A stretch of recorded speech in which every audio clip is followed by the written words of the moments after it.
madaxweynaha Soomaaliya Maxamed Cabdullaahi Farmaajo ayaa ugu baaqay maamulada ugu yaraan 6 jeer kulamo kala duwan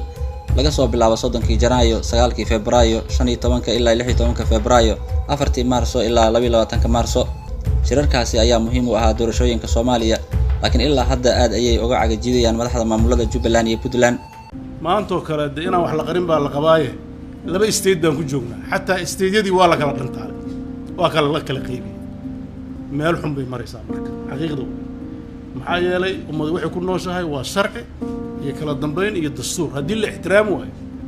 haddii waynu naqaanaa waa soo marnoo ninba walba goofkiisu dib ugu noqon bay noqonaysaa dadka ka faallooda arrimaha Soomaaliya ayaa u arka inuu muujiyay madaxweyne Farmaajo tanaasul badan taasoo ah qaabka ugu wanaagsan ee loo dardargelin karo nidaamka doorashada Soomaaliya la filayo inay ka dhacdo waxaan ku yiri qol gala wax ku soo heshiiyo qol bay galeen muddo waxay ka shaqeynayeen bil ku dhawaada waxay keeneen heshiiskii aan gaarnay markii ay soo dhameeyeen yaa waxaan ku yiri ma waxba idin kugu harsan haddii waxaan public soo dhigno oo aan ku heshiino ama ka noqotaa ma yiraan kama noqonayno wixii arrin waa helnay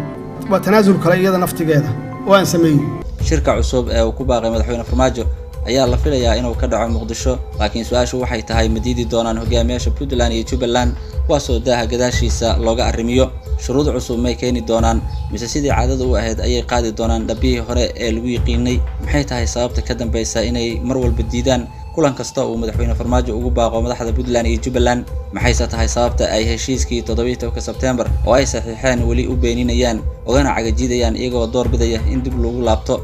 maanta waxaan taaganahay inaan la shirin inaan cid isweydiinin yaa talada waddanka lu kula yaa wax laga weydiinaya kullu hada meel baa lagu tuuray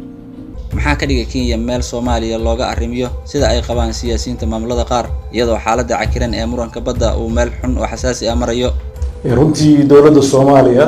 oo magacii dadka Soomaaliyeed iyadoo qaadatay way jirantahay hadda